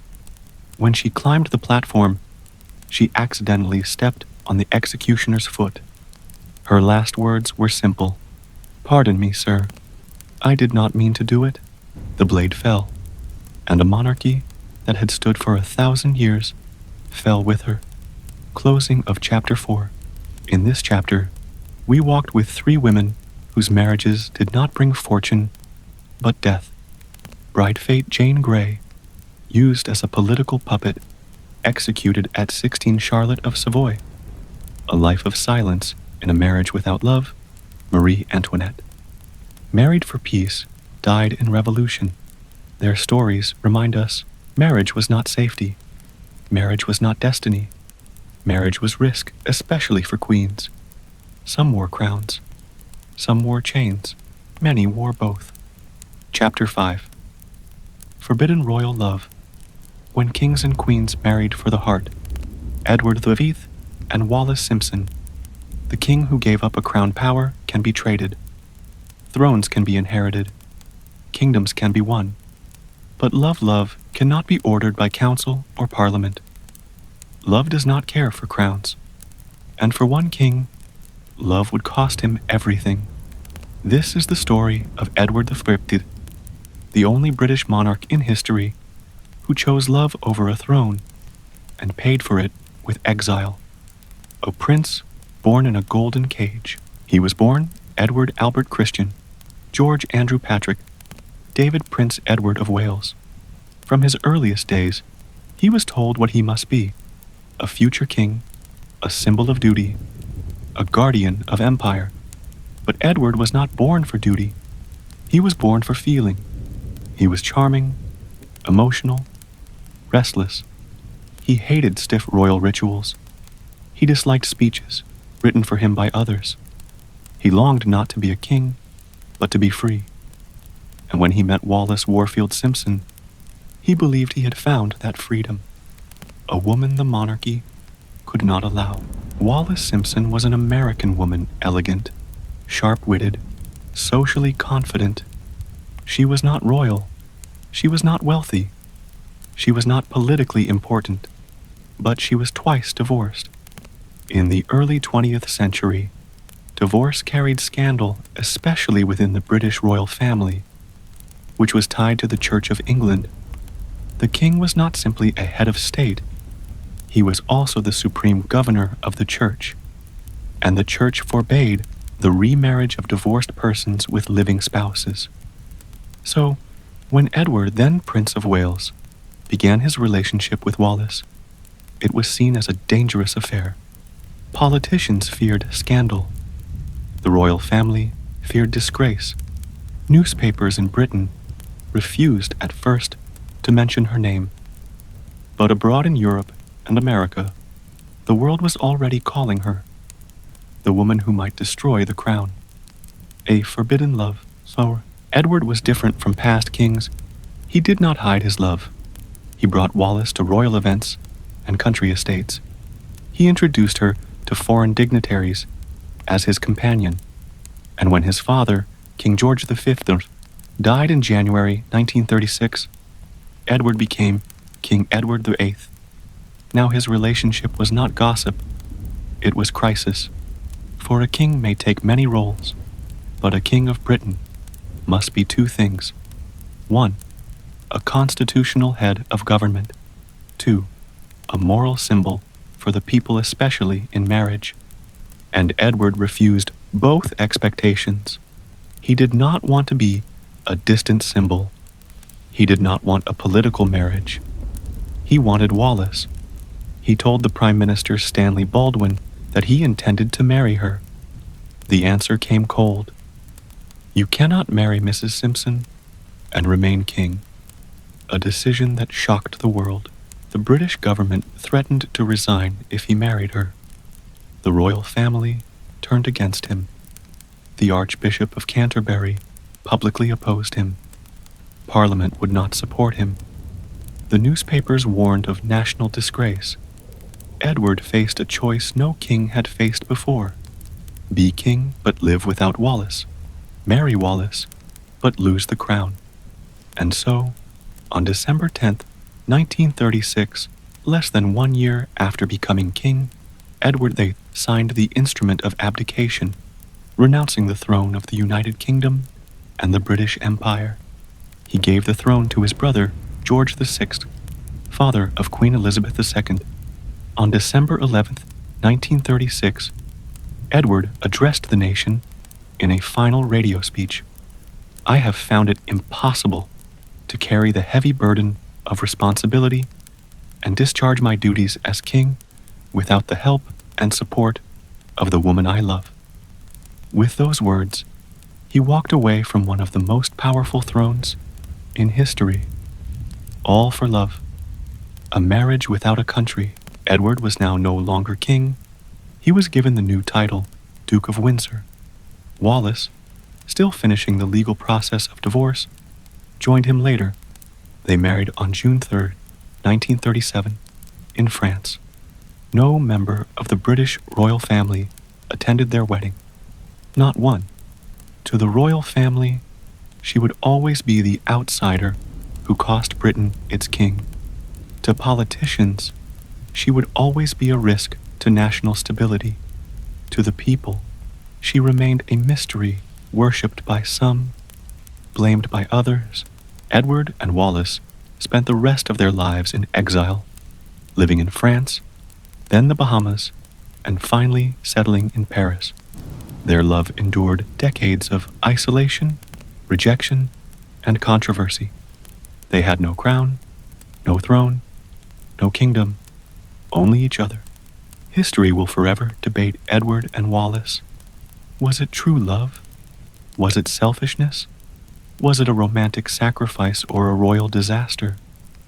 The answer may lie somewhere in between. But one thing is certain. He chose love in a world that had no place for it.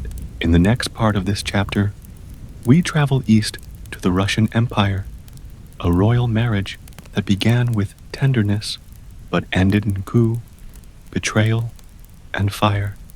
Because not all forbidden love brings peace. Some ignite revolution. Next, we meet Catherine of Russia, and the husband she was never meant to love. Catherine of Russia and Peter III. A marriage built for power, ended by a coup. Royal marriages in Europe were often arranged to secure borders, alliances, and dynastic claims. Few illustrate this more clearly than the marriage of Catherine of Russia and Peter III, a union not built on affection but on imperial strategy. Their marriage was designed to shape the future of Russia.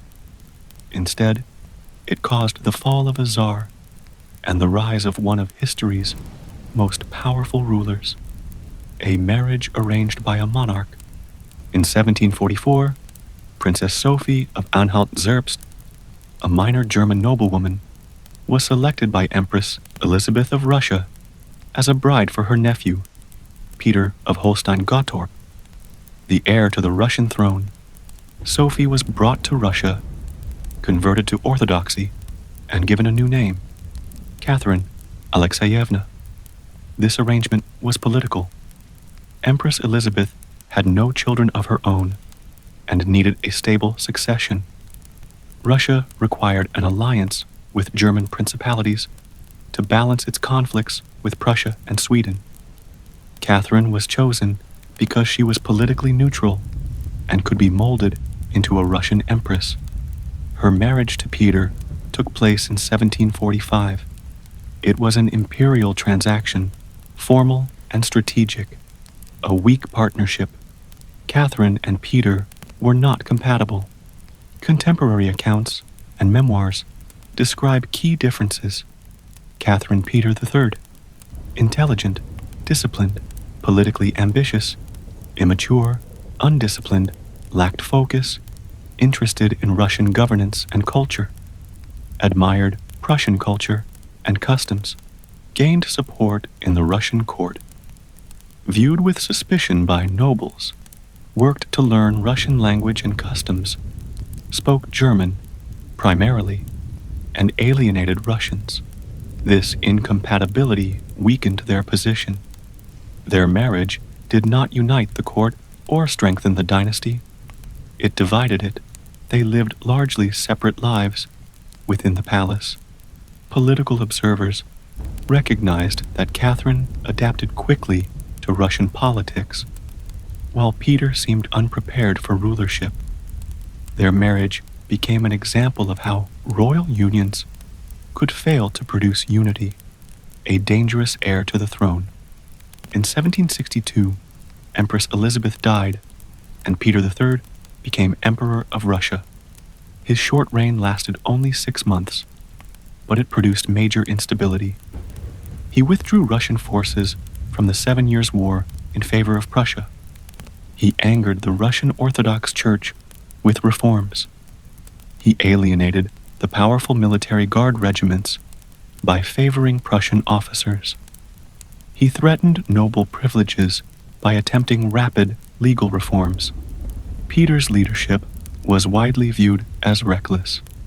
Opposition formed around him quickly, including within his own family. Marriage turned political conflict. During Peter's reign, his relationship with Catherine had deteriorated to open hostility. They had effectively become political opponents. Catherine maintained careful alliances with court nobles, guards officers, and influential aristocratic families. Her position was strengthened by her intelligence and political discipline, her ability to win support from military leaders, growing public favor as Peter lost respect across Russia. The marriage had become more than a personal failure. It had become a power conflict inside the Russian Empire. The coup of 1762. In July 1762, a coup was carried out by elite imperial guard regiments. Catherine gained the support of key military leaders and moved quickly to act. Peter III was arrested at Ropsha Palace and forced to sign abdication papers in favor of Catherine. Catherine assumed the throne as Empress Catherine II of Russia, later known as Catherine the Great. Peter III died shortly after, officially reported as the result of illness, though many historians consider his death suspicious. Most evidence suggests he was killed during captivity by conspirators acting without Catherine's direct order. The marriage had ended not by separation or annulment, but by a coup, imprisonment, and death. A marriage that changed an empire. The union of Catherine and Peter is a clear demonstration of how royal marriages could determine political outcomes far beyond family matters. Marriage outcome. Political effect. Failed union allowed Catherine to rise independently. Power struggle led to a coup within the royal family. Removal of Peter shifted Russia's foreign policy. Catherine's rise began Russia's imperial expansion and modernization. Under Catherine, Russia expanded territory, reformed administration, and became a major European power. But this transformation would not have happened without the political collapse of her marriage. Conclusion of section. This was not a story of romance. It was a story of strategy, conflict, and ambition. The marriage between Catherine and Peter III shows how royal unions could lead directly to regime change. Marriage, in royal courts, was not a personal affair. It was a weapon capable of destroying dynasties or building empires.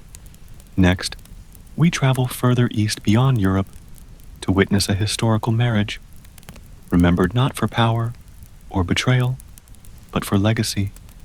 A story where a ruler lost a wife and built a monument for her across time.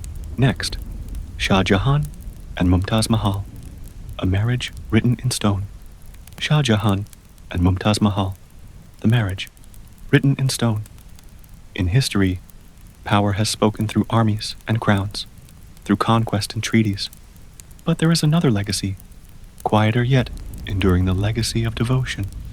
Few royal marriages are remembered not for politics, war, or blood, but for love that left behind something eternal. Such is the story of Shah Jahan and Mumtaz Mahal, a marriage not born of strategy, but one that shaped memory. Their union did not expand an empire, nor claim a crown. Instead, it created a monument that outlived them both, a structure of marble and silence, known to the world as the Taj Mahal. A marriage beyond strategy.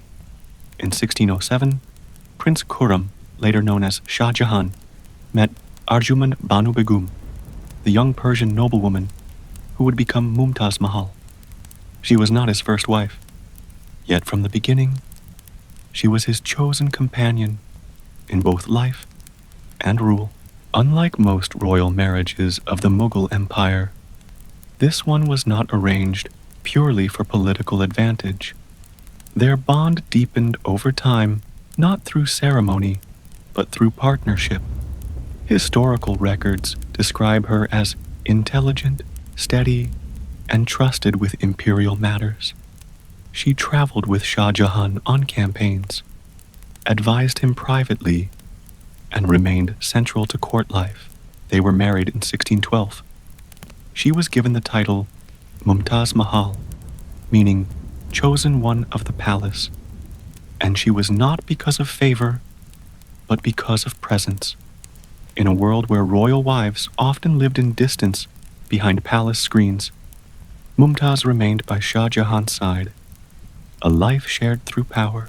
Shah Jahan rose to power in 1628, becoming emperor of the Mughal Empire at the height of its wealth and influence. Through war and diplomacy, his rule expanded imperial reach and strengthened central authority. But even within this world of might, Mumtaz remained his constant. They had 14 children together, though only 7 survived childhood. Mughal chronicles note that Shah Jahan did not take new wives, though allowed by custom, and that Mumtaz held immense personal influence, not as a ruler, but as a confidant. Her presence balanced him. Her signature appears in orders related to land grants and royal relief funds. Together, they supported scholarships, architecture, and charitable works. Their alliance was not built on royal display but on unity. Loss in the Deccan in 1631 During a military campaign in the Deccan Plateau, Mumtaz Mahal accompanied Shah Jahan, despite being pregnant with their 14th child. It was common for Mughal imperial wives to travel, but the journey was long and harsh. She went into labor at Burhanpur. Complications arose. Historical accounts state that the emperor remained by her side for 3 days and nights. On June 17, 1631, Mumtaz Mahal died at the age of 38, shortly after childbirth. Her death altered the course of the Mughal court. Chronicles record that Shah Jahan withdrew from public life, refusing court duties for a period of mourning. His hair turned white. He wore no jewels and listened only to recitations from the Quran. A ruler's grief became history, a monument of memory. After her death, her body was temporarily buried in Burhanpur, but Shah Jahan decided she would be honored with a permanent mausoleum. He chose a site along the Yamuna River in Agra, a place of gardens, symmetry, and serenity. Construction began in 1632. The project would take over 20 years and employ thousands of architects, calligraphers, stone carvers, and artisans from across the empire and beyond. White marble was brought from Makrana, jasper from Punjab, turquoise from Tibet, lapis lazuli from Afghanistan, sapphire from Sri Lanka, and jade from China. The monument was not only a tomb, it was a declaration. Some legacies are written in stone, not to claim power, but to preserve memory. The Taj Mahal became a symbol not of empire, but of devotion. Shah Jahan planned a matching black marble mausoleum for himself across the river. But before it could be built, he was overthrown by his own son, Aurangzeb, and imprisoned in Agra Fort. He spent his final years in confinement, gazing across the river at the tomb of Mumtaz Mahal. When he died in 1666, he was laid to rest beside her, reuniting them in the marble tomb that had become a world wonder. Conclusion of Chapter 5. Not every royal marriage was a bargain for land. Not every union was a weapon. Some were simply human, bound by loyalty, partnership, or affection. Yet even these marriages carried weight, shaping the course of kingdoms and empires. Marriage legacy: Edward VIII and Wallace Simpson, a king who gave up his crown, Catherine and Peter III. A marriage that sparked a revolution: Shah Jahan and Mumtaz Mahal. A union remembered in stone. Love could not stop war. It could not hold crowns, nor prevent betrayal. But it could leave something behind, a legacy carried not in titles, but in time. Chapter 5. Closing transition. Across 5 chapters, we have walked through the hidden world of royal marriage, the silent force that shaped borders, bloodlines, and destinies. We have seen love, ambition, conquest, sacrifice, and betrayal. But there is one more truth to uncover, one more story left to tell. Because royal marriage did not only change the lives of kings and queens, it built our modern world. To end our journey, we step into history's quiet conclusion: how royal marriage changed time itself. Chapter 6. The lasting empire of marriage. From thrones to nations. The map, that marriage, built power in history, is often shown as a sword. But if we look closely, if we listen carefully across time, power was also something quieter, something written in signatures, sealed in wax, and spoken in vows. Through royal marriage, Europe did not simply inherit kings and queens, it inherited shapes. Borders shifted, nations emerged, courts collided, entire dynasties rose and fell, not only through conquest, but through union. Marriage did not just join people, it joined territories, and from those territories, countries were born. Marriage and the making of maps.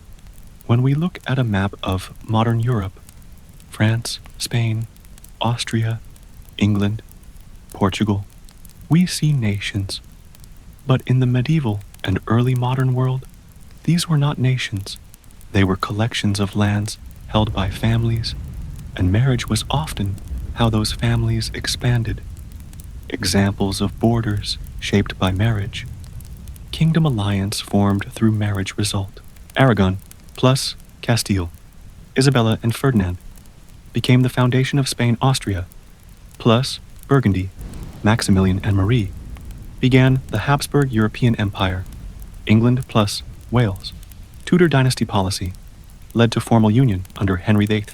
Scotland plus England. Marriage alliances eventually led to United Kingdom, Denmark. Norway joined under one crown through dynastic marriage. Marriage moved lines on maps, the way modern politics uses treaties. The rise of Europe's great houses. By the 15th century, a few powerful dynasties began controlling Europe through marriage. These dynasties were not just families, they became political systems.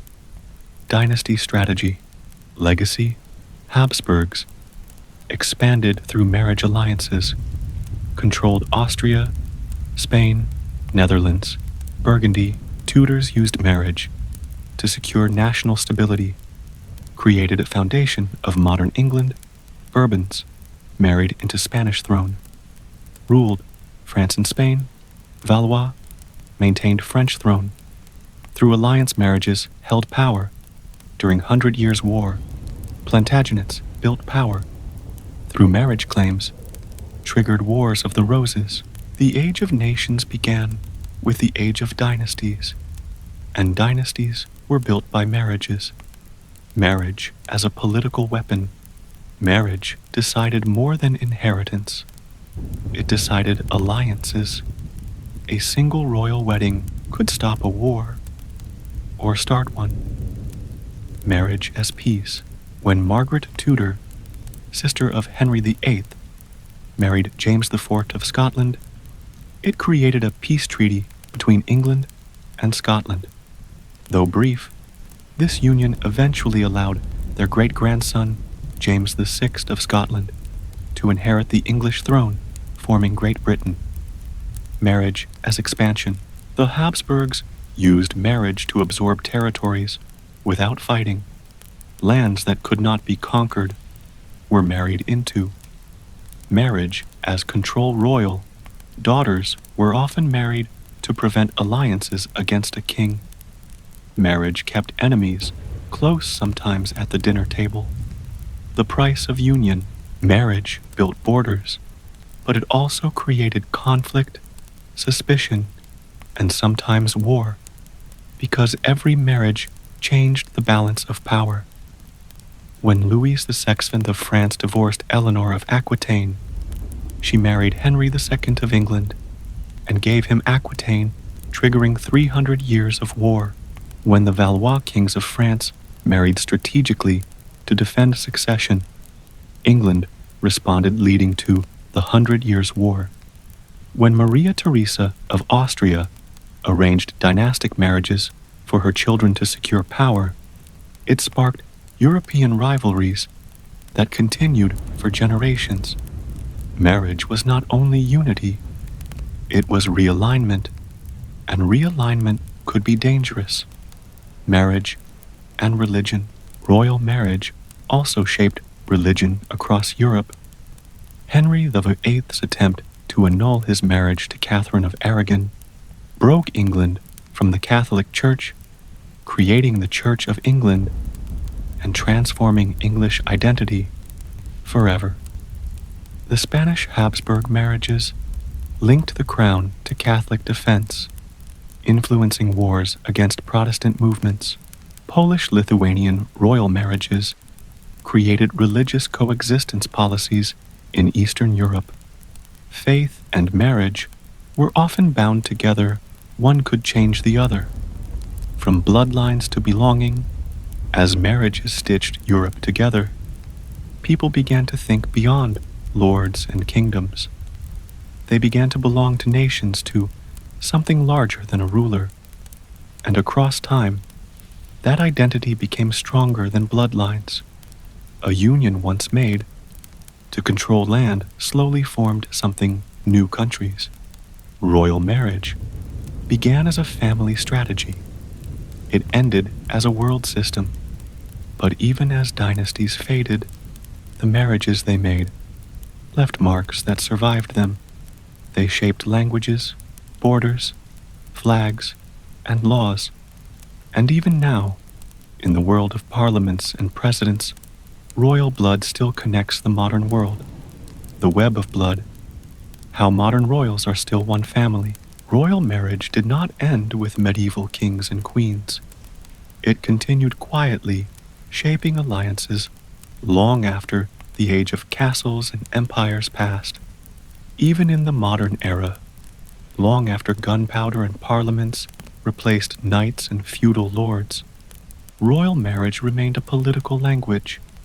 And in the 19th century, one royal woman would weave the most powerful marriage web in modern history.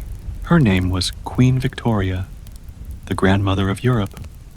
Queen Victoria ruled Britain from 1837 to 1901. She and her husband, Prince Albert of Saxe-Coburg and Gotha, had 9 children. But raising them was not only a matter of family, it was strategy. Victoria believed in preserving monarchy through dynastic unity. She feared revolutions, particularly after the French Revolution and European uprisings of 1848. Her solution? Marriage diplomacy. If monarchies across Europe were bound by blood, they might defend each other and survive. So she married her children and grandchildren into Europe's most powerful royal houses, from London to Berlin, from Copenhagen to St. Petersburg. Victoria spread her dynasty across the continent. Her descendants sat on multiple thrones. Country monarch connected to Victoria Britain, Edward VII, son, George I, grandson, Germany, Kaiser Wilhelm II, grandson, Russia, Tsarina Alexandra Romanov, granddaughter, Norway King Haakon VII, grandson, Sweden, Queen Victoria of Sweden, granddaughter-in-law, Greece, King George I and King Constantine I, descendants by marriage, Spain Queen Victoria, Eugenie, granddaughter, Denmark, extended dynastic ties. Victoria did not just raise a family, she built a network of thrones. One family, many flags. By the early 1900s, Europe's rulers were relatives. They wrote each other letters, not as political rivals, but as family. They signed letters. Your loving cousin. Dear Nicky. Dear Willie. Because they were cousins linked by dynastic marriages, this dynastic connection is why the late Queen Elizabeth II could truthfully say she was related to kings of Denmark, Norway, Sweden, Spain, and the former royal families of Germany, Romania, Yugoslavia, and Greece. Royal marriage had built an invisible family tree of power. When bloodlines go to war, but marriage could not prevent conflict forever. When World War I began in 1914, Europe's monarchs were still tied by blood, but now found themselves on opposite sides of war. King George V of Britain, Kaiser Wilhelm II of Germany, Tsar Nicholas II of Russia. These 3 men were not just leaders, they were first cousins, all grandchildren of Queen Victoria. Yet their countries fought one another in one of the most devastating wars in history. Dynastic ties were not strong enough to stop modern politics. Marriage had united thrones, but it could not unite nations forever. In time, monarchy itself began to fade. The fall of thrones, but not royal blood. By the 20th century, many royal houses lost power. Dynasty country fate. Romanovs, Russia, overthrown in 1917. Revolution, Hohenzollerns, Germany, abdicated in 1918. Habsburgs, Austria, Hungary Empire, dissolved after WWI Ottomans. Turkey dynasty, abolished 1922. Bourbon, France, lost power permanently. Yet even after crowns disappeared, royal marriage continued quietly.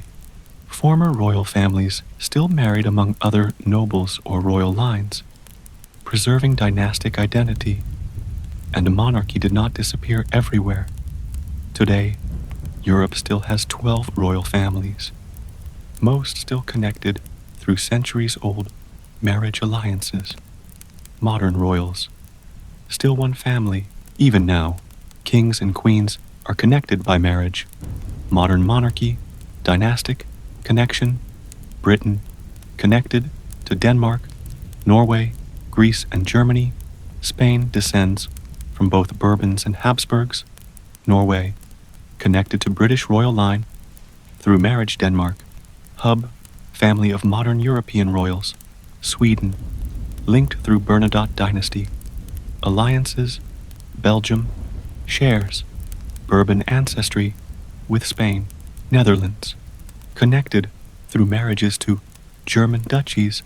Royal marriage is no longer used to conquer lands, but it still maintains dynastic continuity, a quiet thread of tradition in a world that has mostly moved on from crowns. Across wars, revolutions, and changing governments, royal marriage survived, shaping identity, inheritance, and history itself. But there is still one more truth to explore. Marriage did not only shape the past, it still shapes the present and what we believe about legacy, loyalty, and love.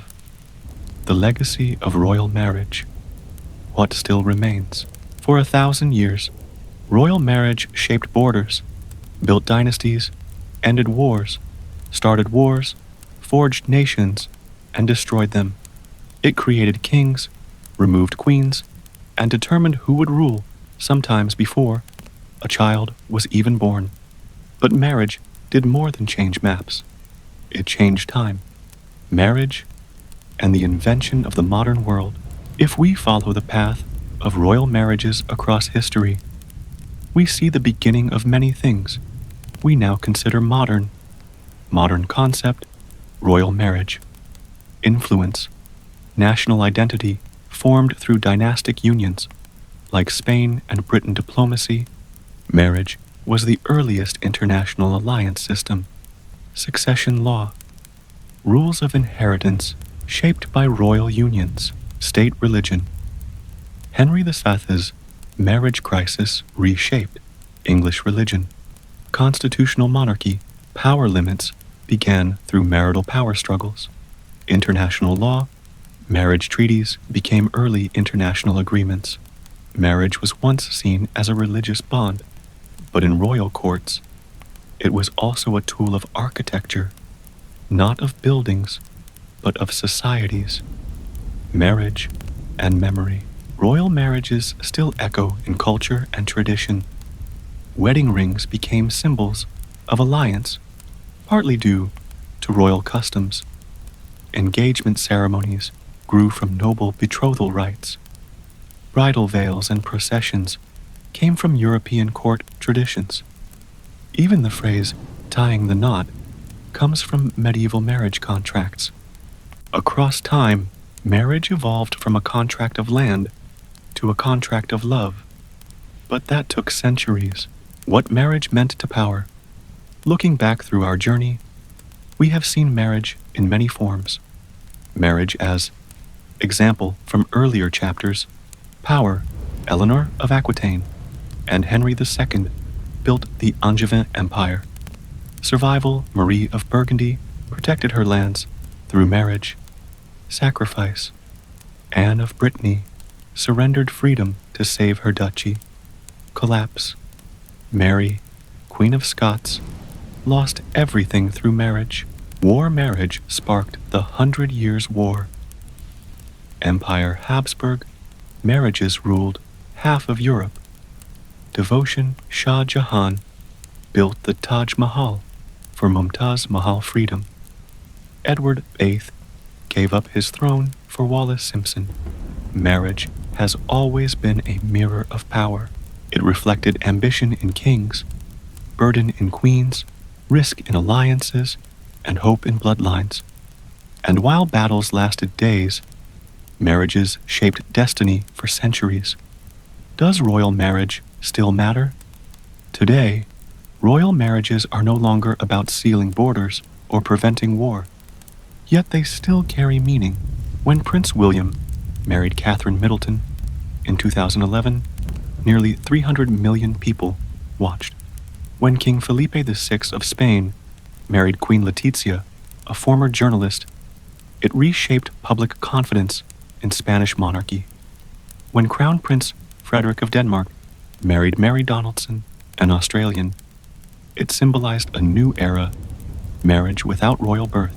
Modern royal marriage has transformed from dynasty building to legacy balancing. It now serves three purposes. 1. Stability, maintaining continuity of constitutional monarchy. 2. Symbolism, representing national identity. 3. Humanity, showing that royals now marry by choice. Not contract royal marriage no longer redraws maps, but it still quietly shapes culture. What remains? When crowns fade, royal dynasties rise. They fall. Some are remembered, some disappear, but the marriages they made leave permanent marks. Borders remain long after kings disappear. Languages spread because of royal unions across regions. Cities rise as dowries fund architecture and trade. Families connect across continents, and if we look deeper beneath laws, beneath cultures, beneath nations, we find something else. A single thread that runs through every century. We have walked together in this story. Connection. Marriage was not only a political tool, it was the quiet recognition that no kingdom can stand alone, that even power needs partnership, that even history is built on agreements between people, not just victories. Final reflection. Royal marriage is a history of power, but also a history of humanity. Behind every throne was a table. At that table sat a man and a woman, sometimes strangers, sometimes allies, sometimes enemies, sometimes partners. Some marriages built peace, some unleashed war, some built nations, some broke them, some were written in blood, some, like the Taj Mahal, were written in stone. But each royal union, left a mark so deep that we still walk inside the world they created. Closing chapter, transition to outro, and now our journey comes to its final quiet step.